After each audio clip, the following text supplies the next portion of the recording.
Alright, so let me first start this video by saying if there's any inaccuracies in this video, I did try my best and I'm very sorry. Today's video is about the mutiny on the Bounty. Firstly, before we start and go through what it is, let's talk about what a mutiny is. The best description of a mutiny is when a group of people, especially soldiers or sailors, they refuse to obey orders and they attempt to take control from the people who are in authority. Give you an example. If I was in charge of the ship, the HMS 56W, and I was giving orders to the rest of my class, and they were so sick of me because I'd become too strict, they could all rise together and overthrow me and take control of the class in a mutiny, which we all know is never going to happen because I am an unstoppable force. Anyway, this story is really around William Bligh. Now, William Bligh was born in 1754. William Bligh was basically born to be a sailor. He spent very little time at school and most of his youth sailing on boats. He joined the Navy, and with his big break in 1777, he was given the chance to be on Captain Cook's third exploration. Now, he learned a lot about cartography and mapping from Cook. However, this was also the trip where Captain Cook got murdered. Now, if we fast forward a few years, he was given his own opportunity to be commander of his own ship called the HMS Bounty. He was given the task of travelling to Tahiti to collect these breadfruit trees and take them to all of the other British colonies for the cheap food for their slaves. Now, during this trip, many of his men were having relationships with the Tahitian women, and they were not keen on leaving. They also felt like Bligh had become way too strict, and they called him a tyrant, which meant a really cruel leader. Now, these tensions were rising, and on the 4th of April when they left, a man called Fletcher Christensen, he'd had enough. Now, he didn't really want to stay on Tahiti. He wanted to stay on Tahiti, and he felt like Bligh was specifically targeting him. Now, he became so fed up, he was going to abandon the ship, which would have been a bold move because he would have gone to prison if he was caught.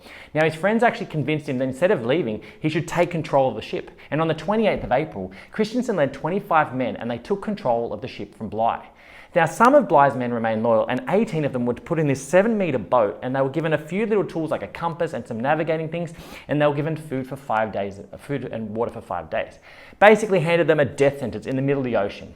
Anyway, like I said before, Bligh was born to sail, and miraculously for the next 6 weeks, he managed to navigate 5,000 kilometres to a Dutch colony in the middle of Timor. Meanwhile, Christensen and his mutineers, they'd travelled back to Tahiti.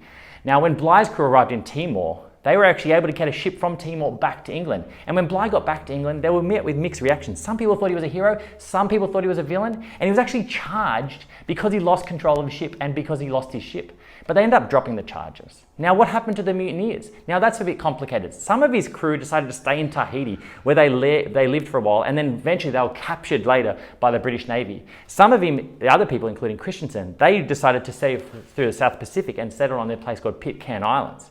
Now, by the time that someone finally found them in 1808, which is a long time afterwards, pretty much everyone in the crew had died except for one guy called John Adams, but everybody else from the mutiny had died or been caught.